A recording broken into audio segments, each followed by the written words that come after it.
Yes, ma'am. So a warm welcome, and I hope everybody is safe and in a careful situation across the country. We have issues, but we have almost survived more than a year, and we are preparing for the another year. So, on behalf of Scholastic, I welcome all of you for this gathering today. We are addressing the most critical issue what we are all facing at this point of time, the kids and their learning. Of course, when we say kids, I mean learning. It's most critical for the kids to engage themselves, and the play and learning is what happens at this age. But they are all missing many of it. So let us discuss today this topic today in detail. I have Dr. V. Bindu, principal of Hosu Public School, to do the introduction to all of us. And we have our presenter, subject matter expert, Ms. Trina Roy with me, and my colleagues from across the country for supporting any requirement if you need it.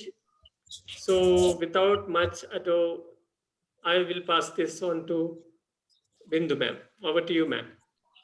Thank you so much, Madhu.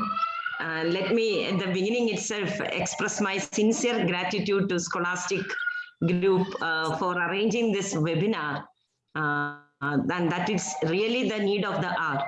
And I really thank all the team, Shaina and Trina Roy, who has come as a resource person, Madhu, and all your team.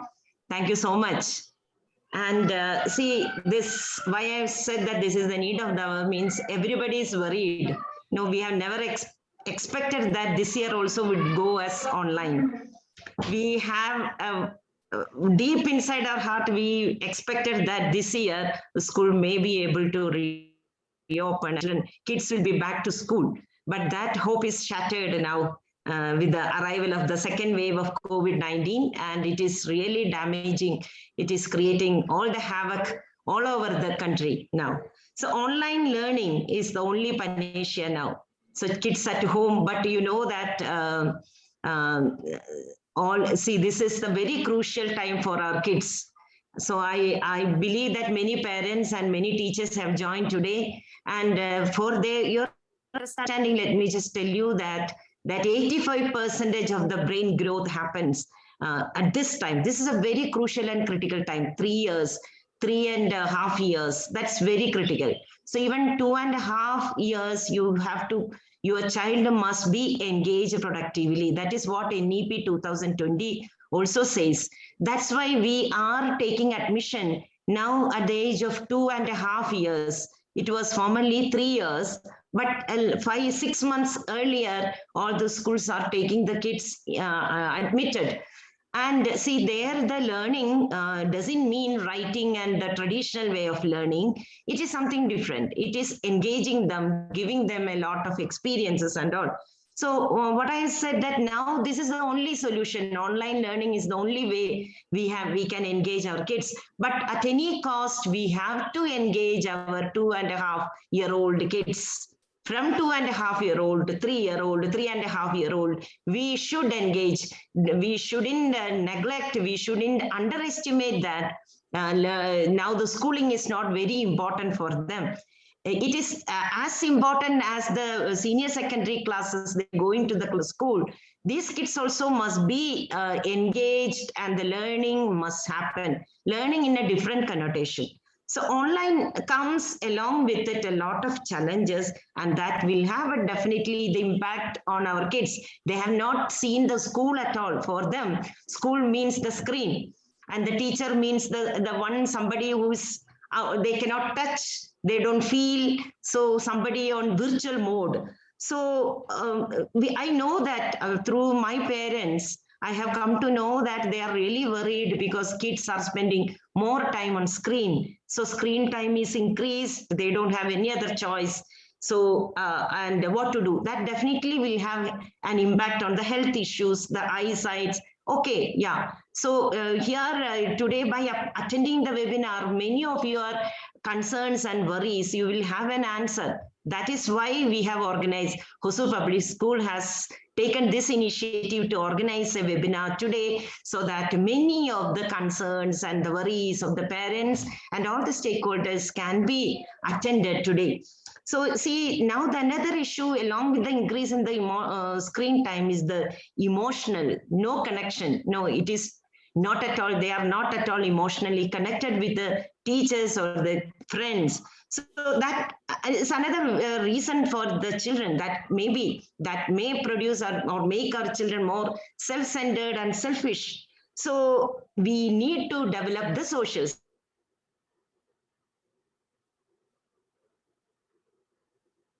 and cognitively they have to be engaged productively, and literacy skills and the numerical skills, foundational skills have to be given.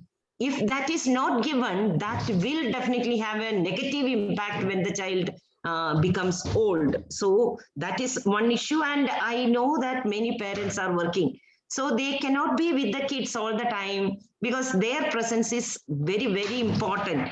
So that is one of your worries, and your worry about health and see, more relying on the digital solutions, and you keep your kids engaged and entertained also. When you are working, what the parents are doing, they simply keep the mobile on so that kids watch cartoons. So that also not in a healthy way. So what to do? So today you will be listening from Trina Roy, the learning gap, how that can be corrected, how that can be filled, and the health issues, how that can be tackled. You worry about that, and the routine and habit, how that can be developed, because children, they don't have a routine now. No habit inculcation is possible. So what to do for that, and how this foundational skills can be given, and how we can engage our children productively. So see, because lack of face-to-face connect with friends and teachers, our kids are really struggling. I believe that they are also the warriors, and I salute all the parents who are attending today this webinar, and the teachers. You are also the warriors, Corona warriors. I salute to you for your patience and for your perseverance and resilience. So over to you, Trina Roy. She is an expert, academic expert of the Scholastic, and with great respect and love, let me invite Trina Roy to this session. Over to you, Trina Roy. Thank you. Thank you so much, ma'am. Thank you, Bindu, ma'am. It's a wonderful, meeting you again, but yes, virtually.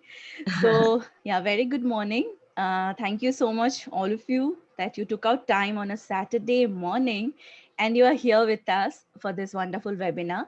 I would really like to thank Hoso Public School that you took an initiative to basically organize this webinar where we can address a very, very important and a very crucial point, and I would say pain point for all of us, which is the learning loss, right?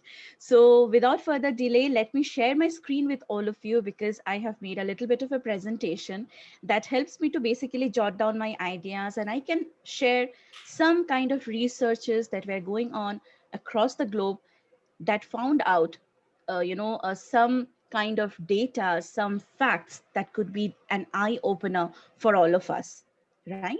So let's start the webinar, and I'll start off by sharing my screen with all of you. So before I go ahead with my presentation, let me tell you, let us make this session an interactive one. And how can we interact with each other? As we know, there are more than 50 participants. So please freely use the chat box to let us know, what do you feel? What is your opinion? What are your concerns, right? So before we just open up the chat box to get your concerns, I think I must get to understand, what is your opinion on learning loss? You can give me your answer in yes or no. Do you think learning loss is real? Do you think because of the school closure, children are facing some sorts of learning losses? What is your opinion about it? You can use the chat box and just you can type, yes, I think learning loss is there and pretty much evident. Or you think, no, there is nothing such thing called learning loss. If you could just write that and send it to me. Use the chat box, the simple way. No going around any technological stuff. It's just opening the chat box and letting me know what is your opinion.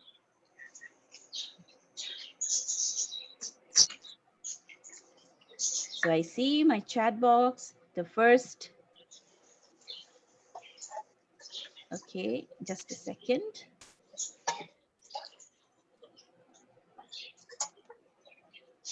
Okay, I see a lot of yes coming in. That's a great indicator. Yes, I see lots. Hardly I can find any no here. So that's a very good indicator that we all agree there is something, a very graving issue, which is learning loss. All right, I see lots and lots of yes coming in my chat box. Thank you for letting me know your opinion. And that's how we use the chat box. Please do let me know if you have any concerns, any questions. My team is there. We can take up your questions. And of course, there will be a session at the end of the webinar where we can open up and take up all your questions. But thank you so much for letting me know that you all agree there is something called learning loss, and our children are actually facing this because of school closure. And today's webinar is designed to basically mitigate this issue. Let's get started. What can we do? First of all, especially when we are facing such things, ever-changing world, we never anticipated, just how Bindu ma'am said, we never anticipated even 2021 will be under lockdown again. Schools were really, really optimistic about opening up again, bringing children in and having that all fun. But now it has taken a halt again. So we are in a position, I think we went back a year. So what we could do right now, should we just simply sit down and worry about the situation? I think no. We have to empower our kids. This is a big responsibility that we have on our shoulders as parents, right? How to empower our kids then, especially when the times are changing and it demands so much from us. We can do a very simple thing: keeping up the learning momentum. Let us not get skeptical about the fact that what is the use of having online or e-learning solutions at place? Let the child have fun, it's just a year. No, we have to keep up the learning momentum so that we can avoid all sorts of learning losses. And I think you have sent me your messages, you're in the chat box, stating that you completely agree there is something called learning loss and how to empower our kids, especially during these ever-changing times. We can help them by keeping up the learning momentum. Let us, we should not allow the education to take a back seat. It can happen 2 years later as well. No, that thought process should change by now. And I have some facts, some simple research data that would help us to understand how important it is to keep up the learning momentum, especially during the times right now when children are away from the conducive learning environment, which is the school, right? So let's see, what do we have next for us and what are some eye-opening data that we have? What are some factors? First of all, as parents of very young children, we need to understand what are certain factors that affects a child's learning, especially when children are there at such a young age, right? As Bindu ma'am rightly suggested, this is the time when a child will, develop their cognitive skills. That's when the brain development takes place at a rapid scale. So what are these factors? Some factors that basically affects learning in children. The first thing that comes to our mind is this: children cannot correspond, or they do not relate with rote way of chalk and talk method of teaching. Instead, they respond and learn better and faster when the learning gets imbibed with a lot of play based, activity based approach. And in this world now, I mean, if you see just around, you see there is lot of things going on. There are so many distractions, and we want our children to learn in the rote way how we learned it. I think that is not going to help us. So to help our children, especially the 21st century kids, we have to think about solutions, learning approaches that basically are based on activity based approach or play based approach. That is something that affects a learner. That's a very, very important factor. The second thing is, When we produce, or when we, subject the child in questioning, questioning which is meaningful, that ask questions that will basically spark curiosity in child, I think that's when a child gets interested about that concept and topic. And most importantly, a child seeks participation, especially during that young age group. If we call out names and the child can stand in front of the peers and can represent or maybe talk something, that motivates the child. So, can we achieve it if a child is not attending any sorts of, classes or peer interaction, opportunities not given to the child? I think that's a very important factor that affects a child's learning. And as parents, we have to keep this factor in mind. Some of the very important other factors are these, that we have to, innovate all the time. As parents, do we have time to innovate and give them such reading material, such learning material that is learner centric? Can we do that? So that's another important factor where school comes to the picture. They innovate, they bring in material that is apt for the child to learn. And it's a very, very important factor that plays, its crucial role in shaping up how a child basically learns. And that corresponds to future academic success the child is going to get. One of the most important factor that affects learning in children is this one: low attention span. They get distracted very easily and they have a very, very limited attention span. So, what to do here? We cannot ask them, look at the chalkboard and just listen to me and learn. We can't do that. We will be losing our skills in a snap of time. So, what instead we could do? Think about certain activities, think about certain learning methods which involve children proactively. So I think these are certain factors that as parents, we must understand. These are the factors that is going to affect my child's learning. Now let us see what are certain solutions that are available for us as parents to look into, so that it would help our children learn better, learn faster, and that would help them to achieve future academic success. Before we go and identify what are certain solutions, can I ask you one more question? Have you heard about something called summer slide? You can use the chat box again. You know how to use it, right? Would you let me know that yes, I have heard? No, I haven't heard. If you could let me know this.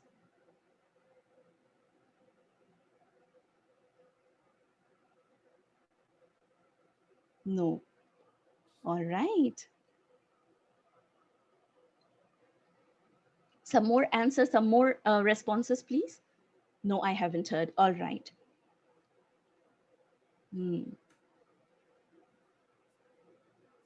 All right. There are a lot of, after a lot of yes in the beginning, now I'm getting a lot of no's, and it is absolutely fine. That's the reason I'm speaking about it. Very well. Thank you so much for letting me know your opinion. This is very crucial for all of us to understand. And today, as parents, we are going to identify certain things that is affecting our child's learning abilities. So now, what is summer slide? If we go and look, and you have said me no, there are a lot of no's that has come. You don't have to worry about it at all, because only 31% of parents across the globe, they know what is summer slide. So you are unaware about it, which is totally fine. And let me tell you what summer slide is basically. The name itself suggests summer slide. What happens in slide? We go from one place to other, but how? The gravity basically pulls us down, right? So slide here refers to the loss of skills, especially during the summer vacation time. Now, I think that clicks your bulb, right? So summer slide is nothing but when a child loses on their skills that they have learned throughout the school year, and they are losing this, especially when the schools are closed during the summer vacation time. Hence the name summer slide. So just read this sentence given or encircled in blue color. Summer slide is the loss of skills during the time when students are not in school. Students are not in school. Earlier, in our old ways, before 2020, we used to face the situation. Children used to suffer with summer slide during their summer vacation time, because around that 1 month, 1.5 months, or maybe for 2 months, they were not there in their school environment. And that resulted in losing out on skills. And to give you just a number, it's this: 3 months equivalent of your math and reading are lost in your summer vacation time or during the summer vacation time. This is a very, very important issue. Now, what I want all of you to focus here is, it's not only that summer vacation we are talking about. If you read the sentence again and again, which is encircled in blue, you will understand that when children are not there in school, they lose on skill. Especially during summer vacation time, there are no instructions, there are no guidelines. There is very minimum or little, or maybe equivalent to no interaction with teachers and peers. If that can cause such a huge academic loss, which is equal to 3 months of losing on math and reading, just imagine how it will be, what kind of impact the COVID closures might have caused in our children. To give you an understanding, let us look into these projections. Summer learning loss can actually tell us the potential impact of school closures, students' academic achievement. Only for 2 months, if the schools are closed, a child faces a lot of learning losses, right? The child loses on skills. Now we have something more to think about. We have summer slide already in place, but now on top of it, we have COVID slide. That means there is a huge learning loss or huge learning gap. If we do not address these losses or slides, I think the gap is going to widen day by day, and our children will face a lot of issue when they go up and gain education in their higher academic classes. So what kind of projections does COVID slide show us, especially when we talk about reading or math activity or math skills? See the numbers. It's absolutely scary. 37% of reading skills are lost, especially during COVID school closures. And 63% of math skills are also lost. That means a child is going to face a lot of issues in solving simple mathematical operations. And if a child suffers in reading, be it math, be it English, science, anything, the child is not going to have a proper understanding of the concept, cannot remember the concept, and forget about applying. All the necessary and the foundational skills are at stake, are at risk because of the school closures. But out of all that darkness, we do have a ray of hope.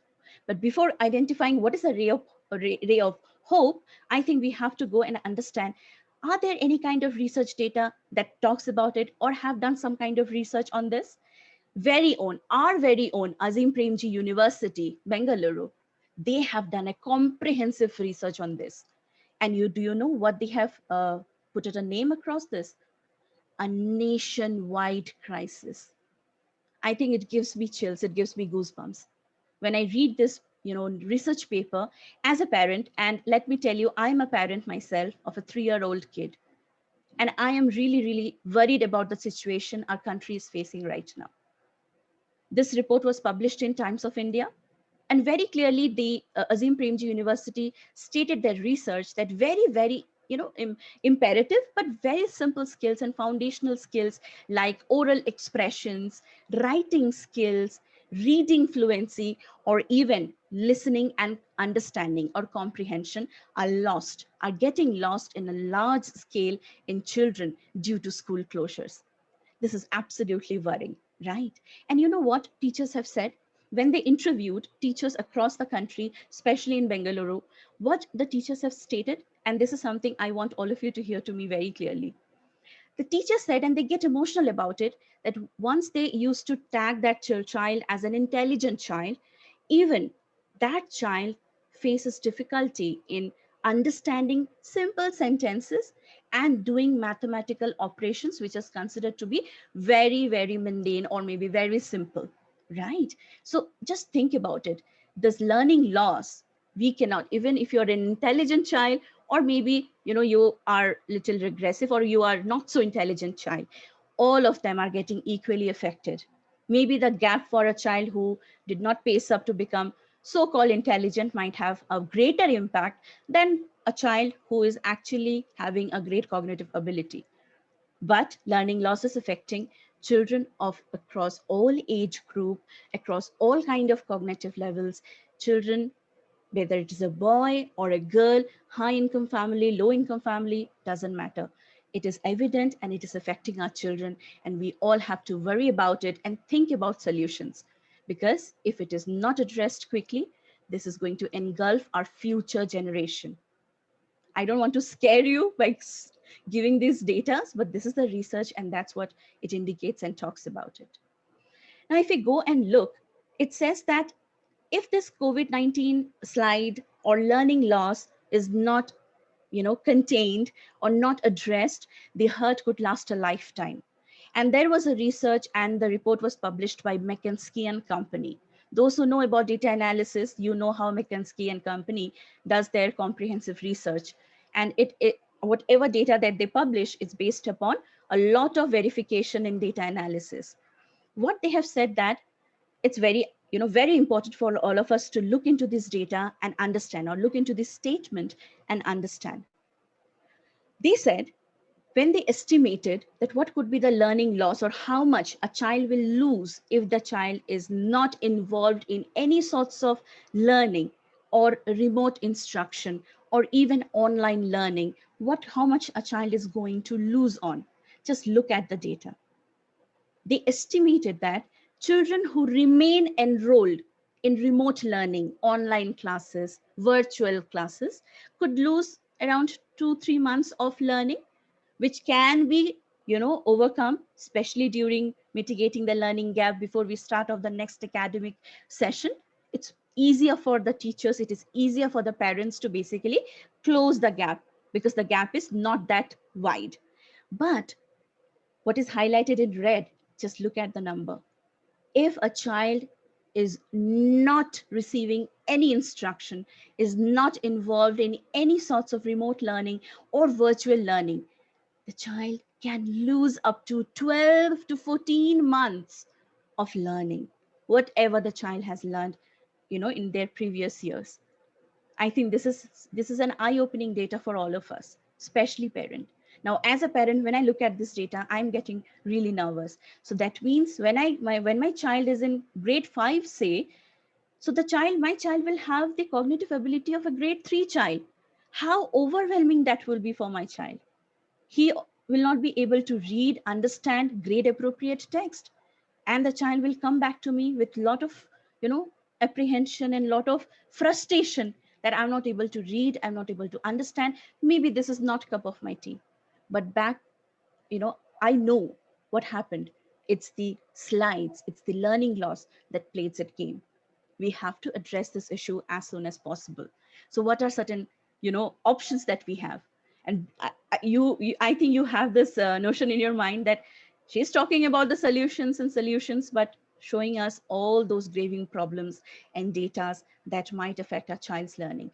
I'll come to that solution, but first, as parent, as educator, as the support mechanism for our future generation, we have to understand how the situations are and what kind of worse effect or adverse effect it might have on our children.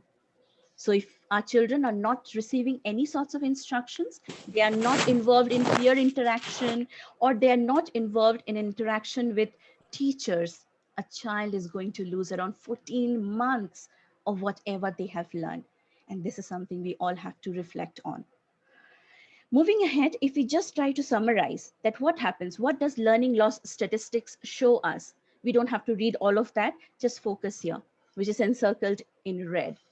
It shows that if we don't receive instruction, if we don't follow a routine of what? Not like waking up, eating and going back to sleep. No, that's not the routine I'm talking about.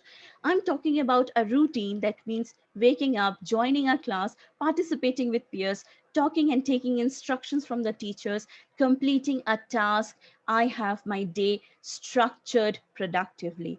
If I participate in such a routine every day as a child, maybe I'm a 2-year-old kid or a 3-year-old kid to a 15-year-old kid. Falling into a routine, practicing all the skills daily is going to help me, because in case if I don't do that, I will be behind 2 years compared to my peers who are participating in these kind of instructions and regular routine. So what this data basically shows us, the data shows that learning loss impacts the future of your children. What happens today, this year, last year, or maybe the coming year is going to affect your child's future. Just imagine this 2 years gap is not covered, it's not fulfilled. What your child is going to face when they go for 10th standard or even 12th standard. They are not developed in a way to grasp those content knowledge. And it is obviously going to affect their academic success, which at any cost, as parent, as educator, we have to avoid this, right?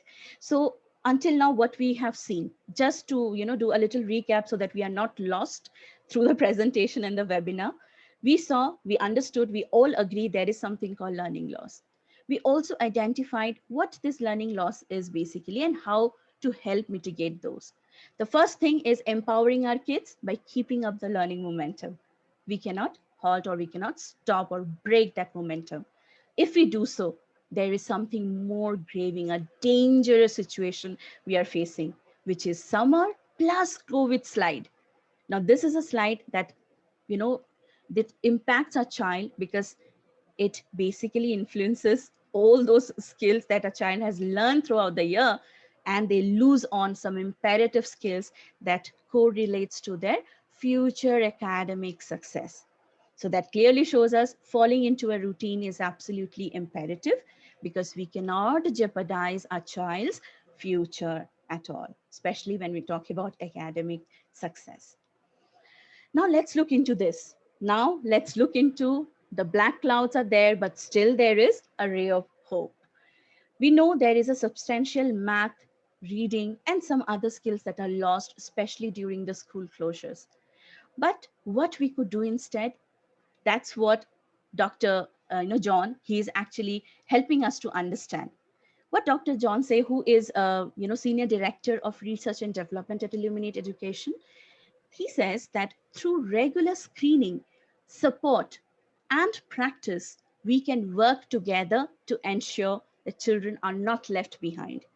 If they are not left behind, there is no learning gap. If there is no learning gap, a child is not going to face any sorts of learning loss in their maybe current academic year or even in their future academic years. So that is something that we still have a ray of hope with us, that if we engage our children productively, especially during the times right now, we can stop that learning loss and we can help our children learn and grow. So what is the future for all of us now? I think it's pretty much clear. We have e-learning, virtual classes, online classes that is going to help our children. And this is the future. That's what Economic Times says us. What does it say? It has brought online classes, virtual classes, the way the best alternative that we have with respect to our traditional way of learning, traditional classroom. This is the best alternative that has actually brought a sense of normalcy, especially during these uncertain times. We now know children can, when they wake up, they have something to look up to. They join the classes, they complete tasks, they are given some kind of instructions to follow for the next day. They are engaged productively, and a lot of ideas are shared by the experts who are your teachers to look around and appreciate the world around you. That has brought a sense of normalcy, which is absolutely required. Because once students are basically taken away from their peers and we allow them, we have to make them sit at home, interact only with adults, that's going to have a very, negative impact on their emotional development. But once they come up for the classes, they see all the children and they see that it's not only me. Like me, there are many kids who are into the same situation. That can ease that kind of pressure that has built up, especially about emotional well-being of a child. That's what not I'm telling you, it's what published in Economic Times. One more thing that they have stressed is that the continuation of education during this time is a kind of relief. And across the globe, parents have stated that. It's a kind of relief because they are continuously worried. As parents, we are continuously worried about our child's future. But when we have the right kind of planning, the right kind of support given, we can ensure that my child can adjust in this changing environment. My child is productively engaged, and most importantly, his education or her education is secured, and my child is not going to lose on the skills that we have worked so hard for the child to basically attain those. So, yes, let's embrace the change. Let's accept this is the changing times. And right now, unlike our time, we will find that children are getting adapted to these changing times, new kind of approach in education. Just think about a normal school. As a parent, which school would you like to admit your child? A school that just have a blackboard, nothing else, nothing displayed? Would you like to admit your child in that kind of a school? Or would you like to enroll your child in a school that has a blackboard, but also has a projector, or maybe interactive whiteboard, or maybe a television? Then there are so many things you could see on display that, child work is appreciated. Whenever a child looks around, the child can get inspired by a lot of learning element, or maybe some element that would inspire their all kind of learning abilities. I think as parents, we will be attracted towards it. But just imagine our classroom in our times. Hardly we could find anything to motivate us, right? It was a strict teacher with a stick and blackboard. That's it. We adapted to that situation. We could learn. But these children are changing. It's a changing time. Technology has taken over us. Let's embrace this situation. Let's embrace the change and help our children mold. But I have something more interesting to say, tell you. As parent, we have to mold. Our children are adoptive. That's something we have to understand. Moving ahead, now if we just talk about e-learning, online learning is our future. That's what our children are going to get, and let's embrace the fact. But how e-learning is helpful for kids? Now I think this would be your question. As parent, I had this question, that is it going to help my child, or my child is going to just participate, play away, and just gone? No, we are going to learn. Our child is going to learn from these e-learning methods. Let me tell you how. Because what happens with e-learning, I would request the host if you could mute. Yes, thank you so much. So how this e-learning for kids can help? Now, parents, please listen to me very carefully, because this is what should be your prominent question. That if the times are changing, is it really helping my child to learn? Can my child adapt to it? Let me tell you, yes, that's what the research shows us. If your child is participating in e-learning or online learning or certain resources that are blended with technology, your child is going to learn better, because e-learning basically creates a game out of learning. I think in my second slide, I spoke about what affects child's learning. It clearly shows that a child learns better when it is, the approach is play-based, activity-based.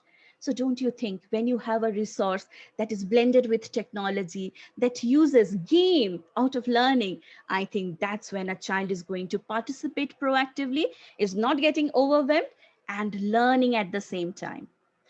How e-learning also helps a kid, because it works at their own pace. They have a lot of ample opportunity to practice, to have repetition for as many amount of time they want to. Most importantly, children naturally gravitate towards technology. That's their natural tendency. I have seen even 9-month-old kid grabbing a phone and looking into it. It is a very interesting video I just saw in a YouTube, or I don't remember which platform, where the mother is basically testing that do we need to buy toys for kids. And the kid was around, say, 7-8 month old. The child was sitting and the mother gave a toy and a mobile phone. The child instantly grabbed the mobile phone. Then the mother gave crockery and a toy. The child grabbed the crockery instead of a toy. So what I deduced from that experiment done by the parent is that children are actually, they are very fond of technology. They're very fond of devices. So we cannot take device out of their life, but instead we can convert the content of the device that they are hooked into something that is productive, that is meant for their learning. They should not just spend time becoming YouTube zombies, but instead they can learn something from a e-resource that is resourceful, that is made in a way that helps a child channelize their learning. So yes, children gravitate to technology and they get engaged to it without you getting to motivate your child. Most importantly, digital literacy as a skill is a next big thing. Your child is going to require digital literacy. And this brings to another example that I could share. Just imagine our parent. Okay, my parent both were there in government sector. They worked, a long time in government organization. Let me tell you, my mother recently she retired, and until now, she doesn't know how to open up a Word document in a computer, type and save it. That means the times are gone when we are not going to use our digital literacy skills. But just imagine, even for a very, very simple job, for doing anything, we rely on technology. So it's very imperative that our children basically become digitally literate, and we should encourage this process.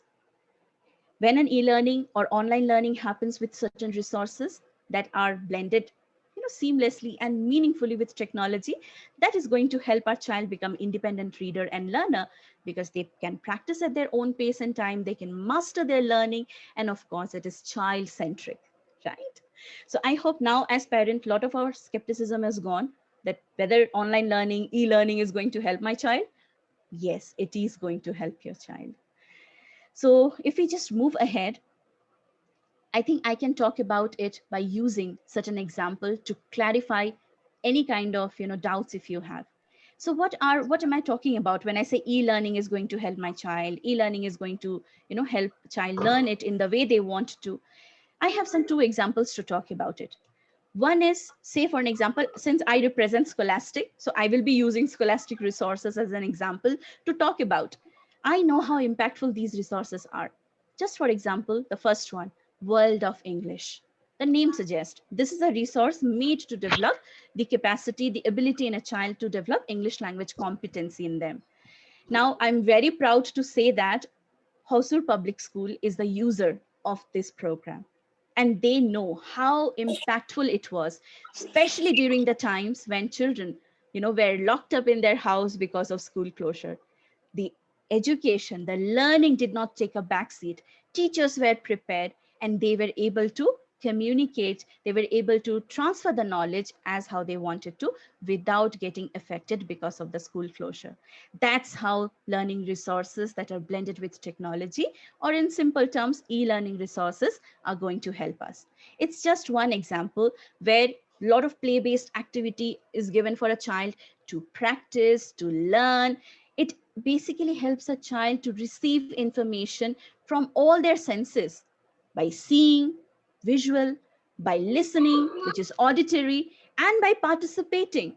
A lot of opportunities given to the child. Now, what as a parent will be our advantage if we use this resource, especially if a school uses this resource? Well, as a parent, I can access all the necessary inputs with an app. All the important stakeholders of education are basically, hold together. That's just one example to show that when we carefully blend learning with technology, that's going to amplify the effect, the positive effect in child's learning, overall learning. And just to give you another example, say for an example, reading. We have understood because of COVID or because of the summer's vacations, children are going to lose on their reading skill. What if we give a child to read something that they want to, fiction, facts, and once they read it, they can participate in interactive activities to check on comprehension. One such resource is the book flicks that we have for reading, just to give you an understanding how these e-learning resources looks like. But if we just look into the world of English, I just want to draw your attention to one such point. This is a very beautiful resource, and there is a lot to talk about it, but I don't want to take you through that entire component of the program. But instead, let us just look at the tip of the iceberg. This is an iceberg, but we will be just looking at the tip of the iceberg, a very small granule of that iceberg, which helps us understand, if we want to develop language skills in children, how can we do that easily in a way that is meant for the child to learn effectively? What if we convert the way we speak in a song? A child first listens to the song, and then the child repeats it, how effective that would be. Even if a child comes from a family who are not, a fluent English speaker, still the child will be able to grasp that language ability. Let us look into this example first. How many monkeys can you see? I can see 3 monkeys. 1, 2, 3 monkeys. 1, 2, 3 monkeys. 1, 2, 3 monkeys. I can see 3 monkeys. How many zebras can you see? I can see 2 zebras. 1, 2 zebras. 1, 2 zebras. 1, 2 zebras. I can see 2 zebras. Right? So what we noticed here, there is an visual clue. The child looks at the zebras, the animals, can count them, and a lot of visual, clues are given to the child. Then the child listens to it. His auditory inputs are also taken care of. The child listens to the song, repeats along with it, and then comes the practice part. Let's look at the practice part. So this is a speaking, ability for a child to develop, and the child have just listened to the song, and now we ask the child to basically fill in the gaps. What would the child would like to use the How language? many monkeys can you see? The same sentence was there even in the song.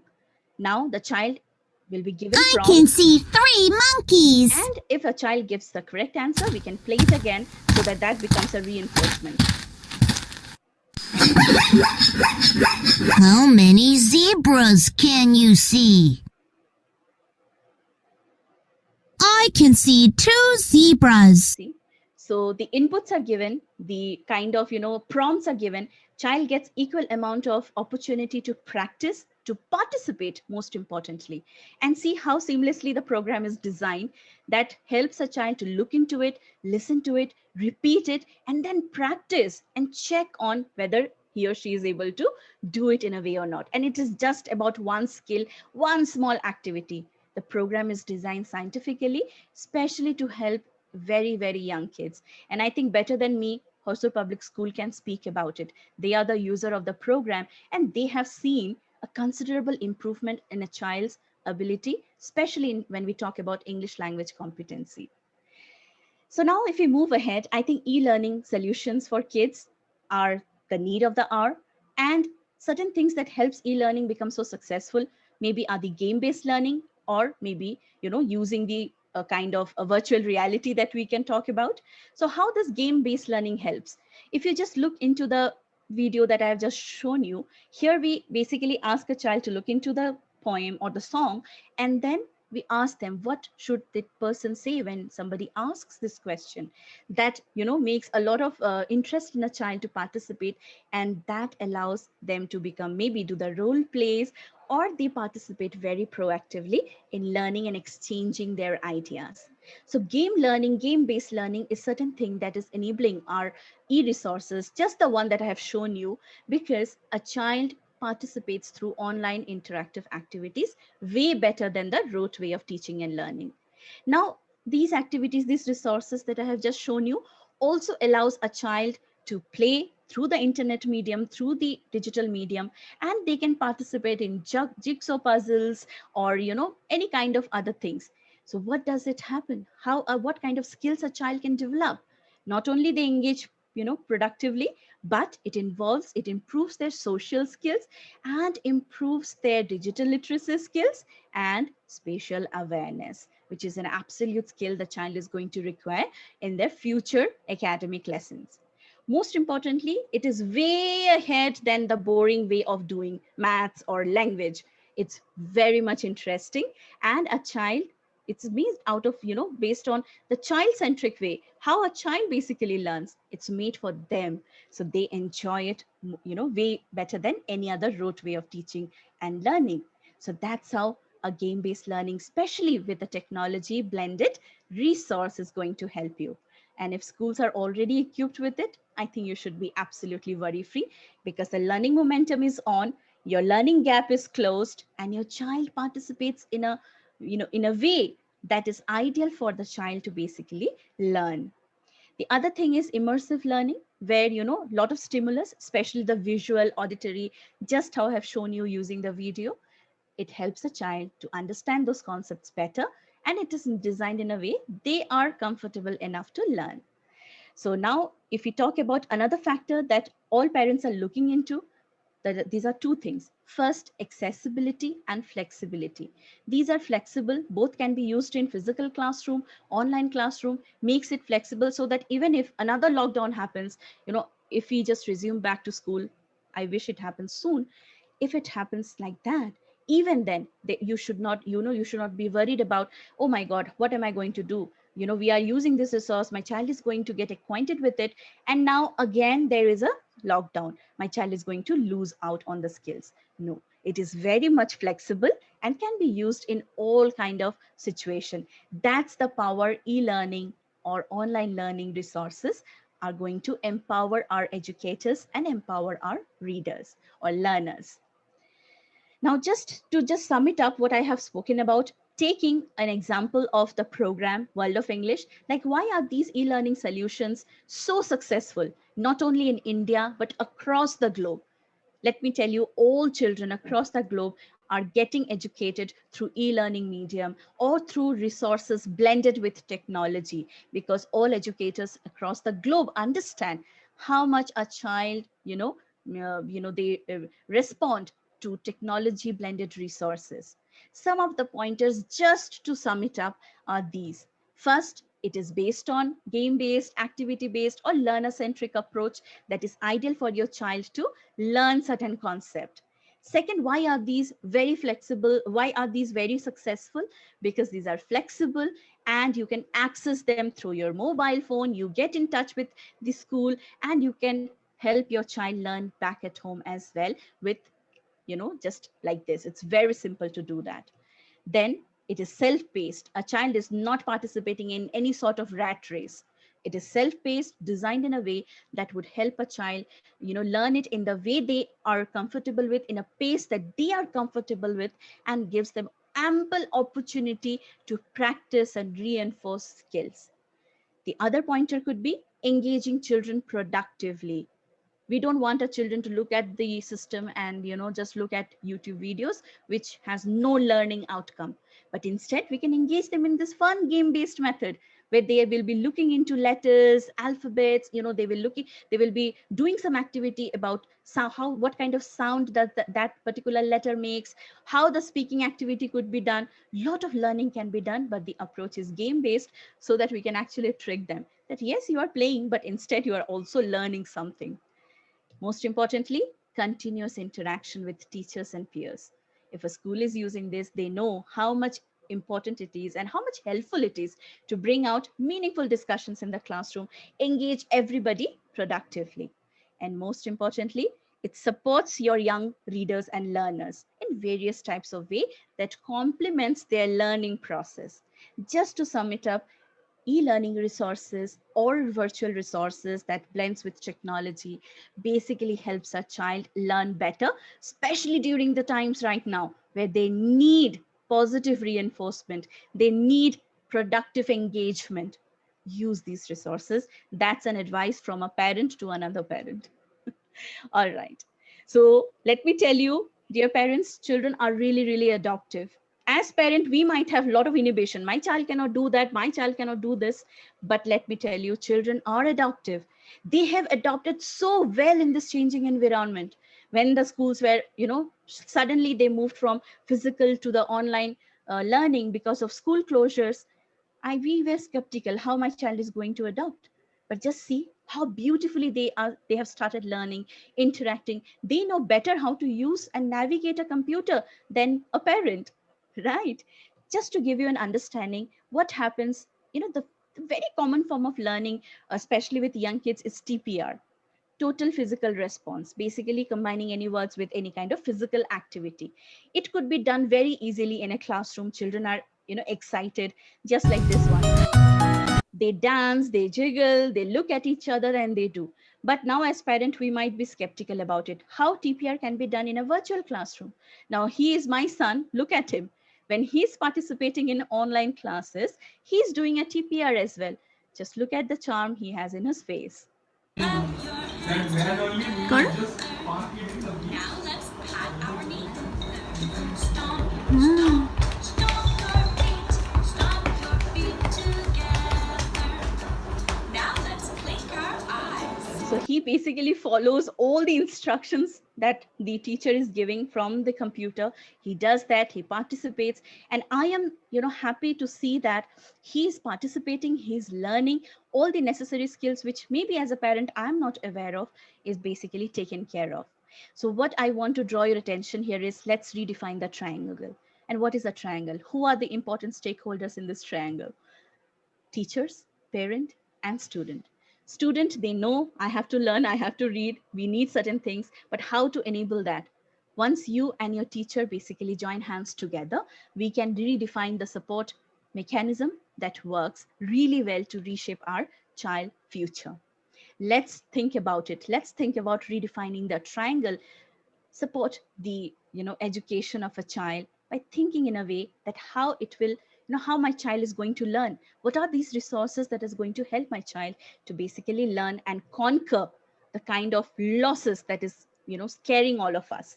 We can definitely achieve that, and we can do that, but before that we must all be aware about what are learning losses, what causes it, what factors influences a child's learning, and what are certain resources that are going to help us to mitigate those issues.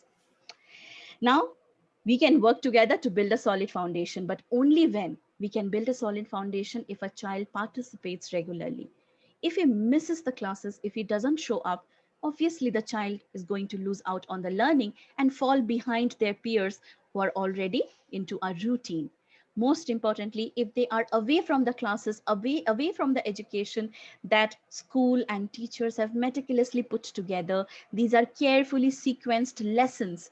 If a child misses out on those, how are we supposed to build a solid foundation?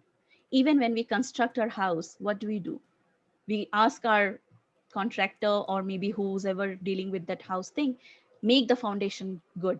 That's going to hold our pillars. That's going to hold my entire house. Aren't we that much concerned about our child's future?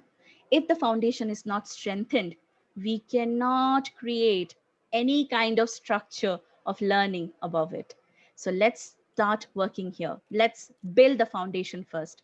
Allow them to be in a regular routine.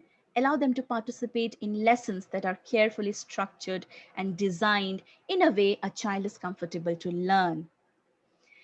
Now, why am I talking about foundational skills? Because I think Bindu ma'am, when she started her introduction, she said about national education policy. I don't want to get into too much detail about it because that's meant for an educator. But as parent, because this education policy is not only for schools to follow, not only for an educator to follow, it's for us, for parents also to look into what are some major features that has been changed and what should we look up to it. Previous, we had 10+2 system, but after new education policy, the system is changed. The new curricular structure is 5+3+3+4. That's the new structure. Earlier, there was no, inclusion of pre-primary or, kids from their nursery to kindergarten children. So this was free to do. A lot of, experimentation can be done. It was not a compulsory education. But now if you look into it, the foundational bracket is given an equal emphasis and importance. Children from nursery as young as 2.5 years old to, children up to age 8 falls under foundational bracket, where we will strengthen their foundational literacy and numeracy skills. That means ability to read and understand, and ability to do mathematical problems or mathematical operations or skills, whatever you want to call it. So now the policy is here, and for us as parents, we must completely understand this is not something which can be excluded. This is something which is heavily included, and we must gear up, because what is the vision of national education policy? The vision is by 2025, children of all grade 5 should have achieved foundational literacy and numeracy. This cannot happen in a day or two. Start from the beginning, especially during early childhood education. nursery, kindergarten, grade 1, 2, etc., if we start working in building their foundational strength in literacy and in mathematical skills, we will be able to achieve that, because these are the foundational skills over which we can create mega structures of learning. So this is not what I'm emphasizing on. National Education Policy 2020 and whatever school that you look throughout our country is going to follow this. It's absolutely imperative that we look into this factor very seriously from now onwards and understand it is very important for us to achieve foundational literacy and numeracy skills. And to just look into some pointers given by NEP 2020 are these. I don't want you to read all of that and get overwhelmed with tons of information, but just look at the ones that is highlighted in red. That will clearly show you that what our policymakers, what are they expecting the schools, the parents and students to basically experience. One, they want to include blended learning opportunity, integration of technology. Second, a lot of emphasis is given on developing foundational literacy and numeracy skill. What national education policy is also emphasizing on the fact that whatever a parent chooses a child to learn, or the school basically exposes a child to learn, should be learner centric, play or activity based, and a child should get a lot of opportunity to practice, to learn, to read, to collaborate and to explore. Most importantly, they are focusing on a point that start from the very beginning of their school years, they should be digitally literate also, especially considering the times right now. So these are certain pointers which I thought would be quite useful for you parents who are attending today's webinar to understand what are some recent reformation that has happened in our education. And we should be aware about it, that are we equipped, are we doing enough for our children to basically be competent in their future? I think if we just, understand what kind of factors that might affect our child and what are some solutions available, we can surely do that. So now let's come back to the parent to parent equation. Engaging children is the key. That's the answer. We have to engage our children, not in doing some kind of mundane works, but yes, engaging them in a way which they can, polish their skills apart from whatever reinforcement that comes from their teacher or comes from their school. So what as a parent we could do? Let me give you some of my personal things that I have done. And also I will be going to share with you some simple things that you could do with your child, especially after your work hours, after your students, after your child's school hours or class hours. How can you engage them back at home? Something that you should do is reading. Very simple activity, very entertaining activity. Read with your child. Let them choose the book that you want to. If you're still doubtful what book to choose from, please visit Scholastic websites. You will find, as a most loved children publisher, we have numerous amount of books that are meant for a child to read, learn, and enjoy. And you can definitely talk about the books for hours and hours. These books are so engaging, develops their language skill, develops their word power, and they become confident readers. So as parents, after school hours, after your office hours, you can engage them in reading books. You can talk about anything, you can read any book, and then make children develop their literacy skills, which is a very imperative one, which is also mentioned in our policy, right? And our teachers are working tirelessly to help our children basically attain those skills. What if we complement our teachers once by practicing the reading skills even back at home whenever we have time? Second thing that you could do with the book is you can start your own book club. Talk about the book. What did they like about the book that will improve their speaking and as well as their thinking skills? What would they do in the situation? Let the child give you lots and lots of inputs. It could be absolutely bizarre, but don't worry about it. Until and unless a child participates in talking and sharing, keep up doing the talking about the book. What else they can do? Involve them in some kind of character analysis. What kind of character do you like in the book? If you were the character, what would you have done? Or maybe to ask them, what kind of a different ending can you think about it? Such beautiful, simple activity. You don't need any kind of fancy items to basically do it. But still, you will be focusing on one of the very important skill that are, at stake, the reading skill. The second input that I would like to give is you could do certain simple math activity with your child, like count everything. Give them coins, beans, beads, food items, anything that you have at home. Let them count, let them sort it, and maybe you can, involve and improve their mathematical skills. And we can involve them proactively, and you have a lot of things to share and discuss as well. If you can talk about concepts like pairing or dozens or patterns, shapes, anything that is available to you. Talk about certain math skills apart from reading. If you can involve your children in these type of activities, that is going to help your child. Vocabulary. We play board games, right? Why don't we buy a board game that will ask a child to follow a direction, or maybe read, comprehend, and take our next step accordingly? I think that is a very fun way to involve a child in vocabulary related activity. So you can play board games or even card games. If a child can do that, make sure you are teaching them certain words and help them to understand as well. Very engaging way. Even this is kind of a stress reliever for you as well after your work hours, after a child has attended all the school chores and everything. You can sit together, spend a quality time with your child, involve them in this kind of fun games that has a learning outcome at the end of it. And if you want, you can engage them in some writing activities also. Like the one which you could do is let the child picture anything and describe a story out of it. Like last night, my child was drawing a house pattern, and he was describing why the roof is necessary, why there are so many doors. Because if I chase him, he can run through many doors.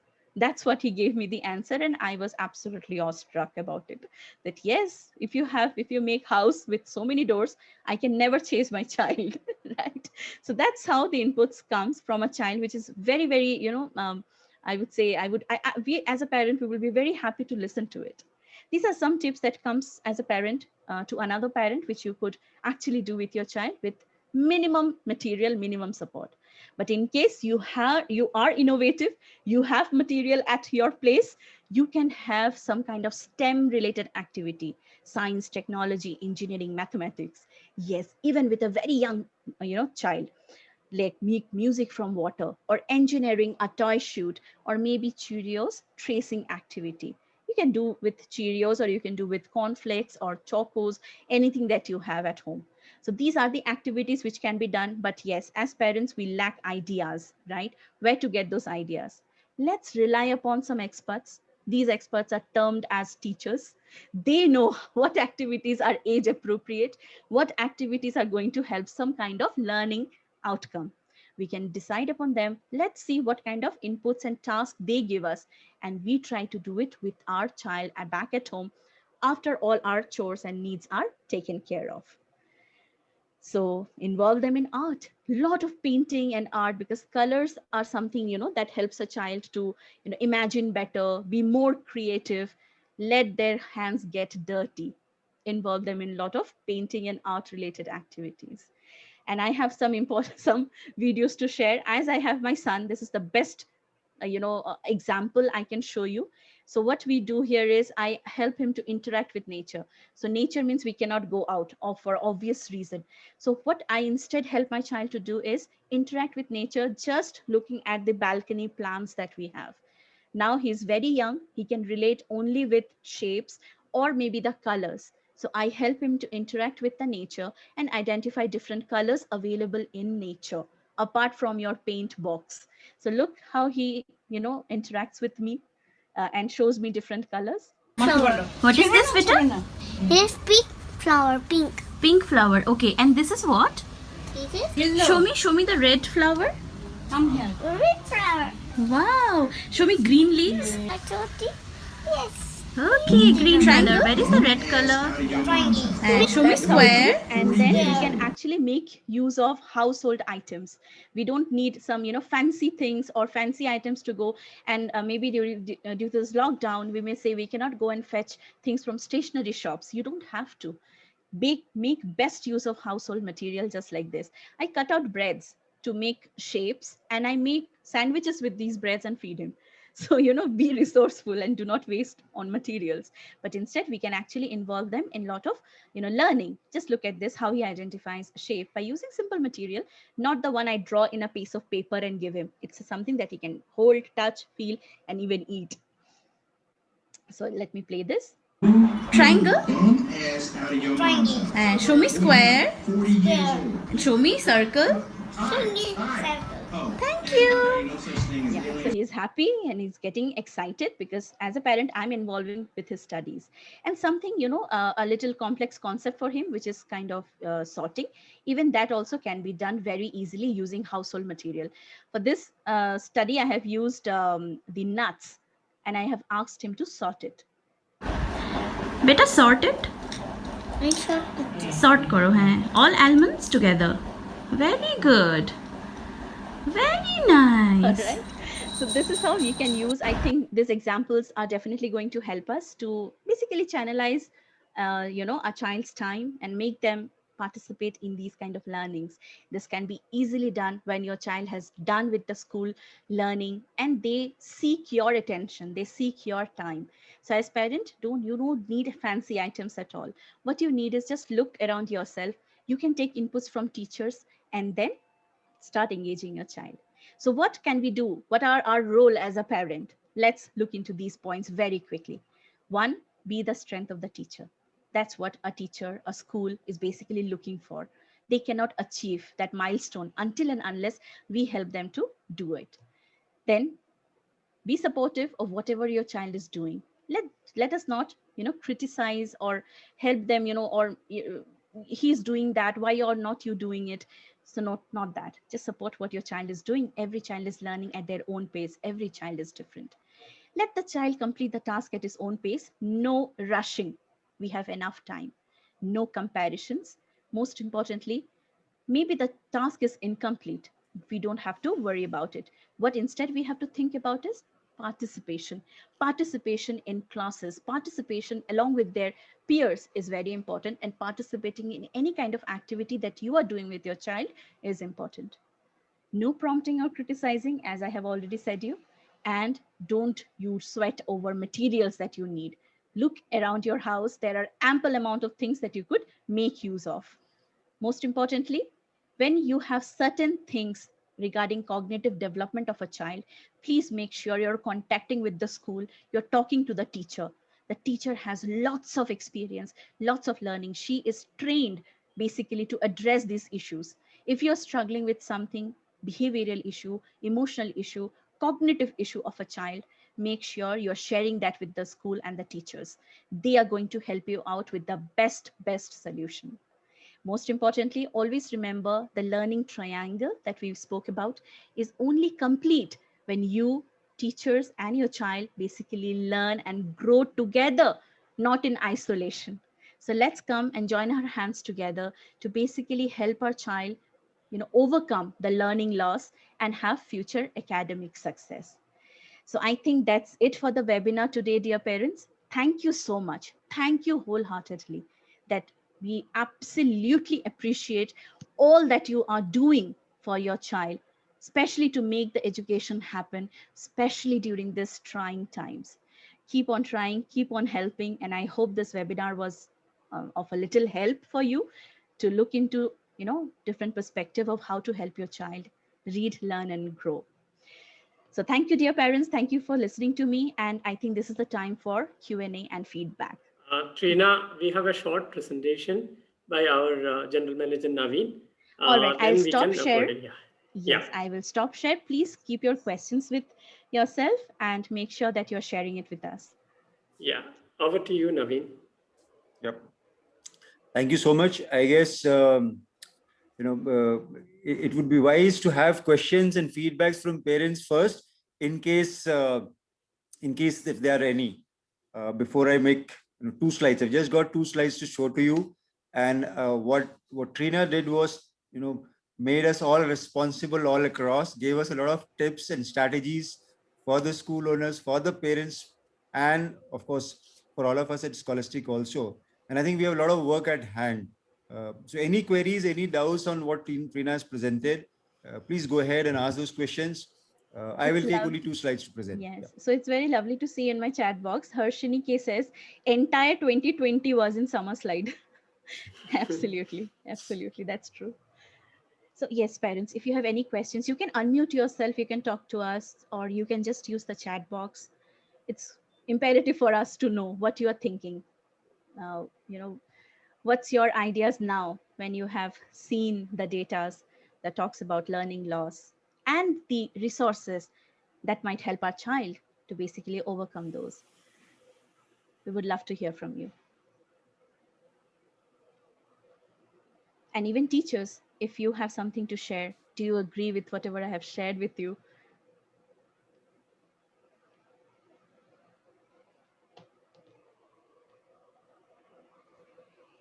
One couple of things which often have come out of such sessions, those sessions which we have done from parents is, this is all good strategy, but this is a lot of work. What could be the starting point? How as a parent should I do? Yeah. How as a parent? If you could repeat your question, Naveen. Yeah, I was saying, probably something which comes to mind to everybody is that, while we look at the presentations and while we see all these strategies, what could be the starting point for me as a parent? How do I start off?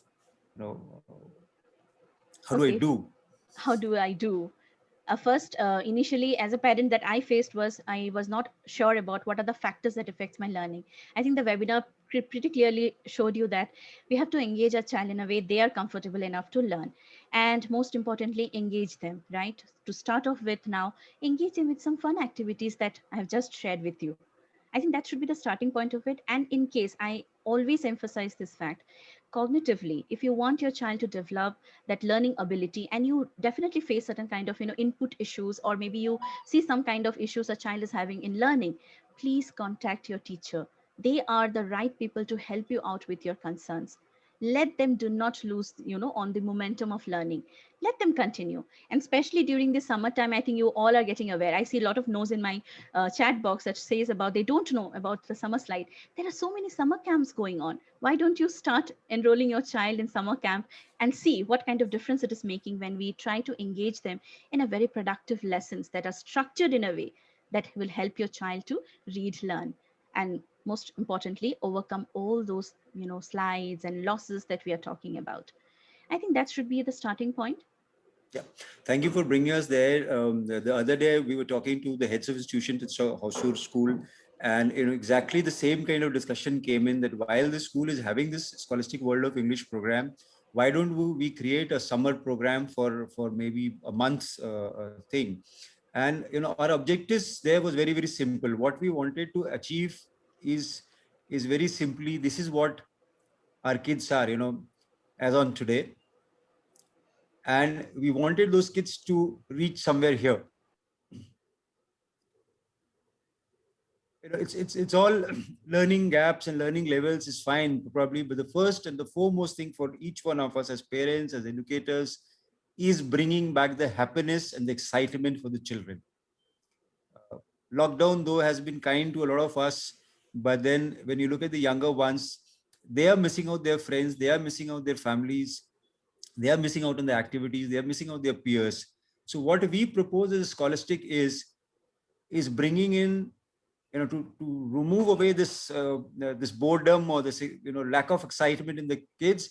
We propose that let us do a 20 days interactive session with the students, with the kids, with the younger ones, and of course we'll keep it to with different age groups, and we'll keep it to a level where it is where kids from different segments, different schools participate into one batch. So there would be some children who are coming from Hosur school, who there could be some coming from Chennai, some coming from Delhi or some other place. What it would give us is an opportunity to the kids to have fun, to have an engagement, to have enjoyment, to be able to speak to a lot of their level kids, to be able to express themselves, and the learning would happen by default. And the focus of learning, what we are looking at, and Trina rightly put in that there is going to be a learning gap in language acquisition. So we would by default will position it as where the child also learns. See, for the today, the child, if you tell him that you have have a class to attend, probably that's not very interesting for the child. But it is very interesting for them to be able to talk to their peers and to their other kids of similar age, and to be interactive, to be able to hear stories, to be able to do some activities and fun games for them. And by default, if they gain a language, English language efficiency during this period, that's fantastic for them. By default, if you are able to bridge the learning gaps which are expected to come, that's fantastic for them. So we propose with permission from ma'am from Hosur School and her instructions and guidance, a summer holiday or a holiday program, which could be a 20 days crash course. Now that this of course takes away the responsibility out as of now from the parents' head, that where do I start? I just enroll my kid into this program, and experts across India would pitch in. So this is going to be in a small group discussion point, where only 10 kids are involved into one small batch with one coach, and every day, Monday to Friday, 30 minutes, this engagement is done across. We have done it in the past with some of the schools in the recent past, and we've seen a lot of development in terms of building self-confidence into the kids. Their love for English language at the early stage is being built up. So we had experiences of where kids were talking in full sentences with their parents, and they were using, and Trina was a part of one of those coaching setups, so she would vouch for it. There were kids who used to go back to their mothers and parents, and they used to talk in, are you scared? I am happy. So long sentences based on out of that program. Word recognition and phonics, of course, are covered into it. Reading and speaking, songs and stories are covered in. The biggest thing which it brings to them, to the kids, is, as I said, love for English language and confidence to express themselves, which is very, very important during this times, and also going forward when they have to do all classes virtually for a good time, and even when they physically go into the classrooms. Of course, reading comprehension would happen. Digital awareness, everybody talked about it. Yes, the younger ones are savvy to the digital devices. They immediately go into it. But when you look at digital awareness, that's a different thing. Digital awareness is about training our kids in terms of how frequently you should put yourself on mute. How could you use a Zoom, and how could you do things with the different interfaces given into that. And that can be very crucial at an early stage. The children have an inbuilt capacity to adopt technology, and we should leverage that. I know there is a lot of discussion about a good screen time or a bad screen time, but given situations and going forward, we would have to put them, and this is very ironical. Parents like my age, and when you have your kids in class 10th and 12th, you are talking about computer science as in computer engineering as the course to be followed, or computer science to be followed, while at younger age, we are more worried about their screen times. So this awareness, digital awareness, would also come to them, as in what levels of engagement they should have on the screen, how should they behave on the screen, how should they take the classes, how should they interact with the peer groups. So these are the areas which we are going to intend to cover in this summer program. And as I said, the top on agenda is bringing back happiness to them. And we will reach out through the school to all of you as parents, those who wish to enroll their kids into this 20-day program may reach to the school, or may reach out to the links which would be forwarded from Scholastic to the school and then to you. And it could be good starting point. If nothing else, as I said, it could be a holiday well spent for the kids. And I invite you as parents also to be a part of it, so that you can also be a part of the fun learning journey. As Trina put in, complete the triangle or rebuild the triangle. But yes, it is it would be interesting and important to have you in the journey with the kids, and each one of us can spare 30 minutes with them. That's going to be fun. So I invite you for the fun journey going ahead. Thank you so much.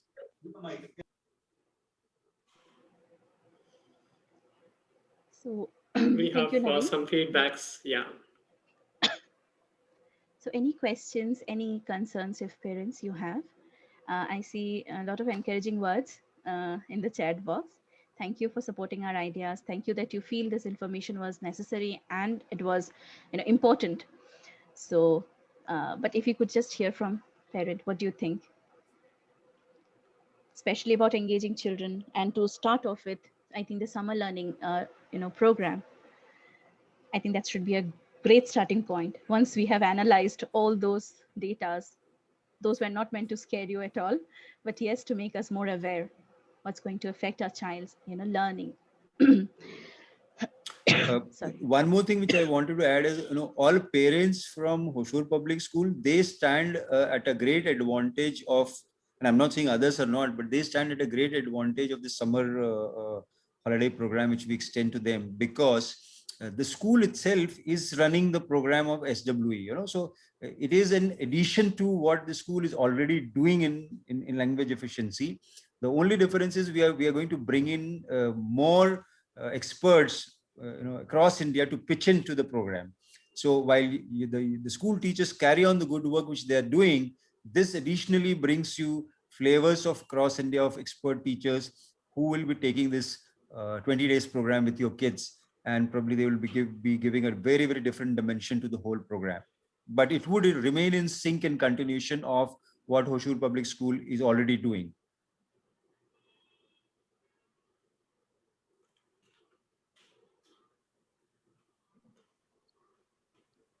I think there is no further questions. So Yeah. I think Dr. Sir, Bindu you can ma'am call is also- Aruna ma'am for, Aruna ma'am will be saying vote of thanks to everyone. Okay, Aruna ma'am from Hosur Public School. Yeah, yes, sir. Yes, sir. Yes, Yeah, yes. please, yes. go ahead, ma'am. Yeah. Thank you so much. I would like to thank first our principal for giving this opportunity to join this webinar. I'm really privileged to thank Trina Roy ma'am and their team for arranging this webinar. The webinar was very useful to parents and as well as teachers. Thank you, Trina ma'am, for explaining so briefly about the learning experiences and also the NEP. The parents have taken the role of a teacher because of this pandemic. Thank you, parents. I once again thank one and all who have joined this webinar. Thank you. Thank you. So we'll be in touch with you, parents, Thank you so for the much, further ma'am, this thing. sir. Thank you. Yeah. Thank you, ma'am. You're welcome. Okay, bye. Thank you so much. So I think with Thank your you. permission, yes. We'll end the So meeting. we Yeah. end the meeting. Madhu, you could, whoever the host is, can end the meeting. All right, I will do that. Thank you, Rubina ma'am, for giving us this facility. And just to Anytime. say, before saying goodbye, I would love to say this, that parents, I'm really hoping to meet you during the summer vacation times with your child. I hope I can meet all of you, especially because you are saying this was an informative session and you're giving me a thumbs up. See you on the other side. Till then, stay safe, take care. Bye-bye. Bye-bye.